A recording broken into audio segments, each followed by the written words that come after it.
We've had lots of opportunities in this debate, and we have rehearsed the environmental problems, the environmental aspects at great length.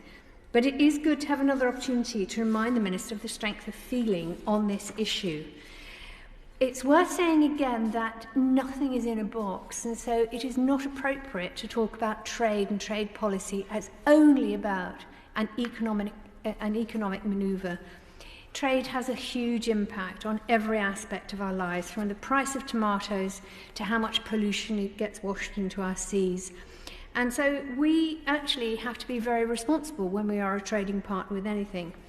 The Institute for Government, it calls itself the leading think tank working to make government more effective, has raised some problems about our national environmental sustainability. Because it's been a year since we signed up to a zero carbon target, and we have just over a year until we host COP26, which of course is a place where we are going to be held accountable for our progress or lack of it on the environment.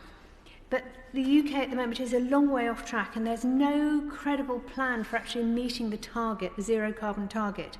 And therefore, trade is going to be absolutely crucial to helping us get to that target. We have reduced emissions, particularly in the power sector, but now emissions need to fall in much more difficult sectors where progress has stalled until now. And this will go to the heart of people's lives. It is for us to make sure that we achieve these things, not from a point of view of some imaginary global perspective, but actually for the here and now, for everybody's lives in the UK and globally as well. The various impacts of climate change, including hotter summers and more severe flooding, have barely been acknowledged by this government. A local firefighter said to me recently that they now spend more time dealing with floods than they do with fires, and yet the government does not see fit to give them dedicated funding for that. And this is all part of the government just not being able to see the interconnectedness of everything. There has been a dire lack of political leadership, but there is a way forward if we can develop a coherent plan which includes all of our trade commitments with emissions targets for every single sector of our economy. This would give business some certainty, which at the moment they are missing.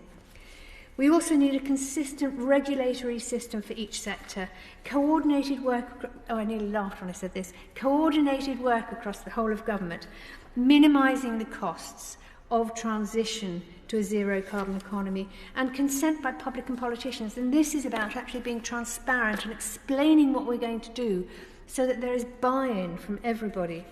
And of course, finally, effective scrutiny. When you don't have scrutiny, you make mistakes. That is what this House is for. We do the effective scrutiny to try to prevent the government from making some gross errors. So this amendment would be a welcome addition to the bill, but it needs the binding force of some of the other amendments discussed earlier. So this is an opportunity for the Minister to detail exactly how they will analyse the environmental impacts and obligations of trade agreements.